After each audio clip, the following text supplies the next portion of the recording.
Assalamualaikum warahmatullahi wabarakatuh.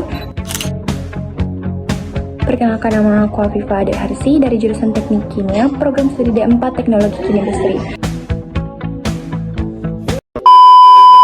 Assalamualaikum warahmatullahi wabarakatuh. Perkenalkan, nama saya Afifa Ade Harsi dari jurusan Teknik Kimia, program studi D4 Teknologi Kimia Industri. Saya dari kelas 1A Teknologi Kimia Industri. Di sini saya akan mempresentasikan mengenai materi impuls dan momentum untuk mata kuliah fisika terapan. Jadi, momentum adalah besaran fisika yang menyatakan kecenderungan suatu benda yang bergerak untuk mempertahankan geraknya. Semakin besar massa dan kecepatan benda, maka semakin besar momentum yang dihasilkan. Jadi, persamaan momentum itu bergantung pada massa dan kecepatannya.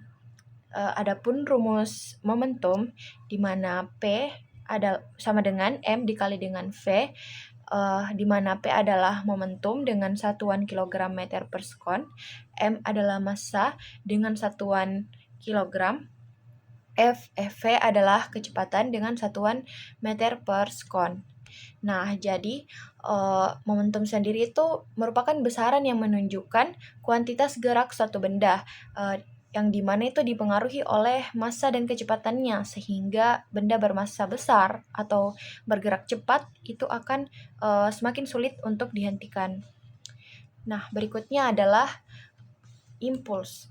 Jadi, impuls adalah gaya yang bekerja pada suatu benda dalam selang waktu tertentu, sehingga menyebabkan perubahan momentum benda tersebut. Jadi, persamaan impuls ini tuh bergantung pada gaya dan selang waktu.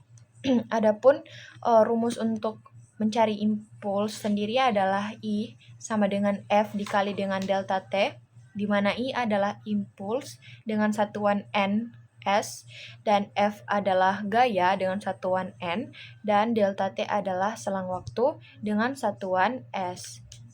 Nah, jadi impuls ini merupakan gaya luar yang bekerja pada benda dalam selang waktu yang sangat singkat, yang dapat menyebabkan perubahan momentum pada benda tersebut.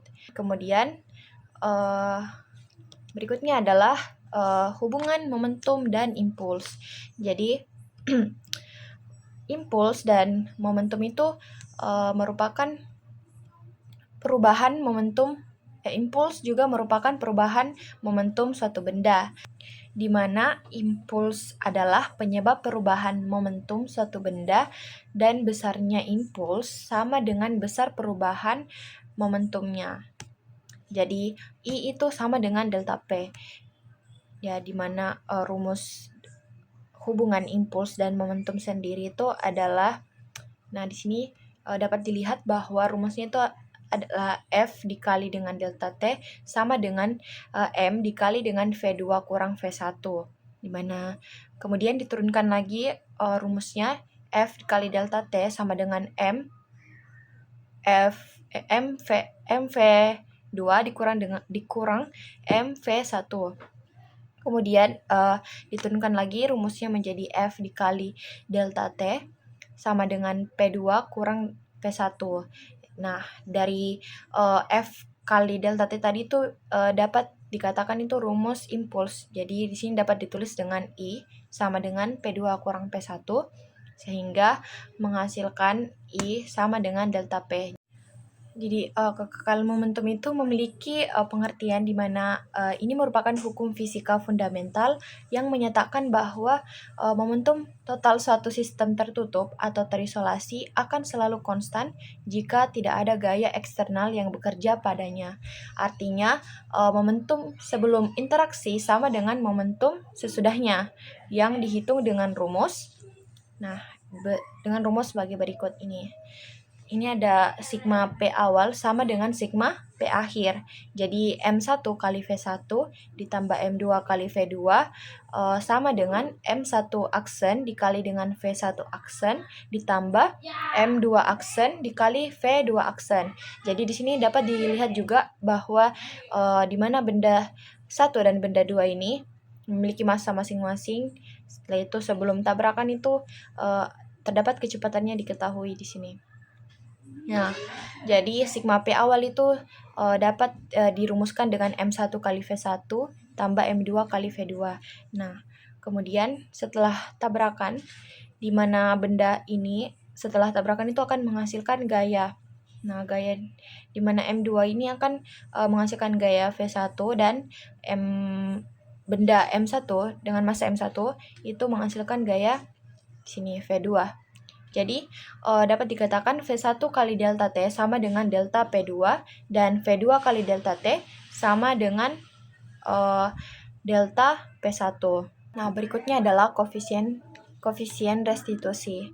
Jadi, koefisien restitusi dalam bahasa Inggris adalah coefficient of restitution, disingkat sebagai COR, yang disimbolkan dengan E, atau koefisien kelentingan dapat diartikan sebagai ukuran elastisitas atau kelentingan suatu tumbukan yang terjadi antara dua objek, di mana koefisien restitusi ini merupakan parameter tanpa dimensi yang didefinisikan sebagai rasio dari kecepatan relatif dua objek setelah dan sebelum terjadinya tumbukan.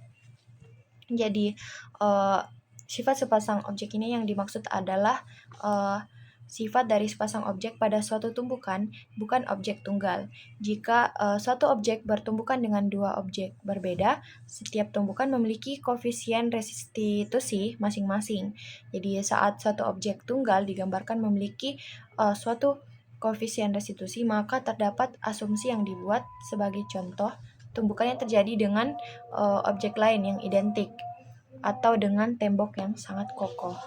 Jadi koefisien restitusi ini adalah perbandingan antara nilai selisih dan kecepatan kedua benda sebelum dan sesudah tumbukan, di mana rumusnya itu adalah E sama dengan min delta V per delta V sama dengan V2 aksen dikurang dengan V1 aksen dibagi V2 kurang V1, di mana V2 aksen di sini itu dan V1 aksen adalah kecepatan benda setelah tumbukan tadi. Jadi sedangkan V2 dan V1 ini yang di bawah itu adalah kecepatan benda sebelum terjadi peristiwa tumbukan. Nah, jadi nilai koefisien restitusi menunjukkan kelentingan benda pada peristiwa tumbukan. Berikut adalah jenis-jenis tumbukan. Jadi yang pertama itu ada lenting sempurna. Nah, di sini dapat dilihat bahwa jika yang dimaksud dengan lenting sempurna adalah ketika dua benda yang memiliki massa yang sama atau tidak jauh berbeda itu dan memiliki kecepatan yang sama akan ketika saling bertubrukan akan menghasilkan kecepatan V1 aksen dan V2 aksen yang sama sebelum terjadinya tumbukan. Jadi nilai koefisien restitusinya itu sama dengan 1. Sedangkan yang kedua itu jenis tumbukan lenting tidak sempurna. Jadi ketika dicontohkan di sini ketika bola voli dipantulkan dengan ketinggian bola yang pertama itu lebih tinggi dibanding dengan bola yang kedua, maka lentingnya itu tidak akan sama sehingga V aksen yang dihasilkan atau kecepatan setelah tumbukan tadi itu tidak sama dari kedua objek tersebut. Jadi E-nya itu sama dengan 0 sampai dengan 1. Kemudian jenis tumbukan yang ketiga adalah tidak lenting. Jadi yang dimaksud di sini adalah contohnya itu ketika bola voli dan ditembakkan peluru, di mana peluru ini memiliki kecepatan sendiri dan bola voli memiliki juga kecepatan, sehingga ketika saling bertubrukan bola voli akan terbawa. Jadi tidak terjadi lenting, jadi terikut gitu. Jadi E-nya itu sama dengan 0. Contoh soal momentum.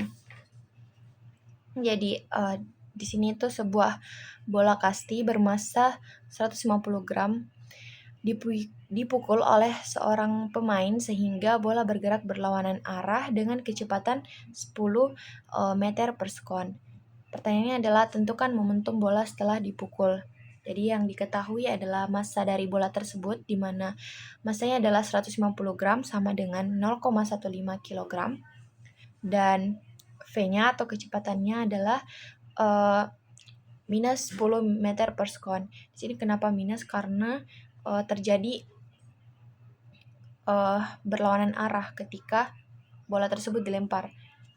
Nah, yang ditanyakan adalah momentum bola setelah dipukul atau P.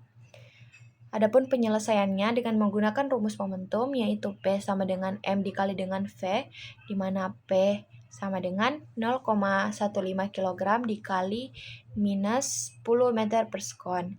Jadi, momentum bola setelah dipukul itu yaitu minus 1,5 kg meter per sekon. Adapun soal yang kedua adalah contoh soal impuls. Jadi, sebuah benda bermassa 2 kg berada di atas lantai licin.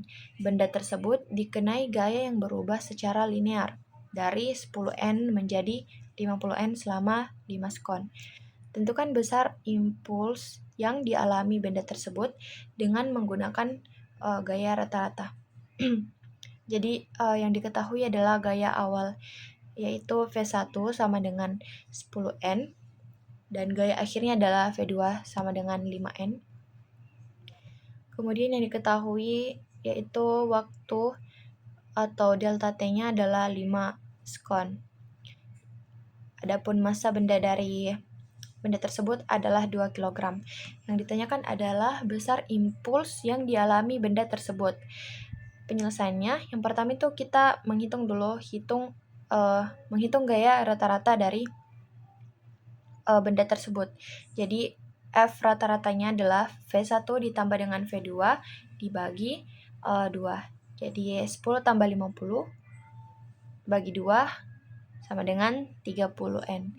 Kemudian dapat dihitung impulsnya dengan rumus I sama dengan F rata-rata dikali dengan delta T-nya. Jadi I sama dengan 30N dikali dengan 5 sekon menghasilkan impulsnya adalah 150 ns. Soal yang ketiga yaitu contoh soal hubungan momentum dan impuls. Nah, soalnya itu adalah dua buah bola voli dengan massa bola 1 yaitu 275 gram dan massa bola voli yang kedua yaitu 280 gram memiliki kecepatan awal masing-masing yaitu V1-nya adalah 3 meter per sekon dan V2-nya adalah 2 meter per sekon. Setelah tumbukan, kedua bola voli bergerak bersama, memadukan kecepatan akhir benda tersebut. Nah, jadi yang ditanyakan di sini adalah kecepatan akhir dua benda tersebut. Jadi yang diketahui massa bola pertama adalah 275 gram atau sama dengan 0,275 kg. Massa benda kedua yaitu 280 gram atau sama dengan 0,28 kg.